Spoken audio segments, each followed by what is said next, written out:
নমস্কার, আমি পম্পা। আপনারা দেখছেন পম্পাস লাইফস্টাইল অ্যান্ড ব্লগ।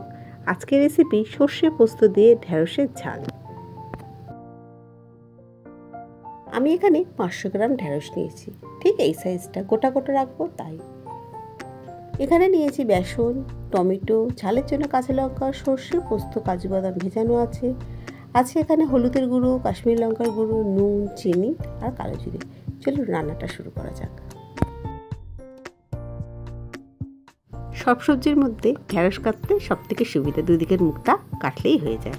আমি এখানে একটু জলের ছিটা দেব যাতে বেসনটা মাখাতে সুবিধা হয়। এবার দেবো 2 চামচ বেসন,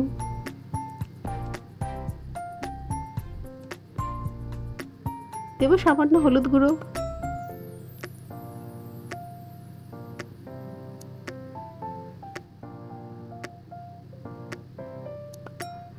দেবো নুন, দেবো কাশ্মীরি লঙ্কার গুঁড়ো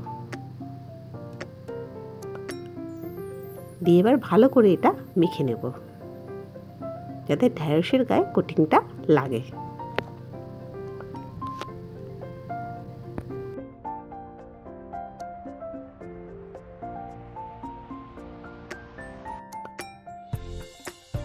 এবার আমি একটা কড়া বসিয়ে দিলাম, গ্যাসটাও অন করে দিলাম। আমি রান্নাটা সর্ষের তেলে করব, তেলটাও আমার গরম হয়ে গেছে। এবার ভেন্ডিগুলো আমি লাল করে ভেজে নেব।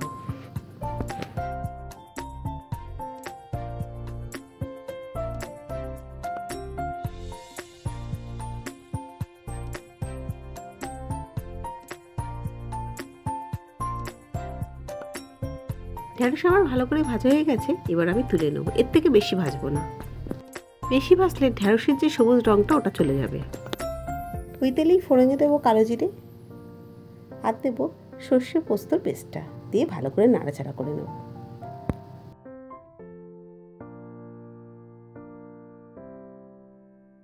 এবার আমি এতে দেবো হলুদের গুঁড়ো, দেবো কাশ্মীরি লঙ্কার গুঁড়ো, দেবো ঝালের জন্য কাঁচা লঙ্কা, দেবো 2টো টমেটো লম্বা লম্বা করে কাটা, দিয়ে আবারও আমি ভালো করে কষিয়ে নেব। এবার এতে আমি দেবো নুন আর দেবো মিষ্টি। নিরামিষ তরকারি মিষ্টি না দিলে একদম ভালো লাগবে না। দিয়ে আবারও ভালো করে নাড়াচাড়া করে নেব। এবার আমি এতে পরিমাণ মতো জল দিয়ে দেবো, বেশি জল দিয়ে দেবেন না। দিয়ে ফুটলে আমি ঢেঁড়সগুলো দিয়ে দেবো। ঝোলটা ভালো করে ফুটে গেছে, এবার আমি এতে ঢেঁড়সগুলো দিয়ে দেবো। দিয়ে নাড়াচাড়া করে 2-4 মিনিট তরকারিটা আরও একটু করবো।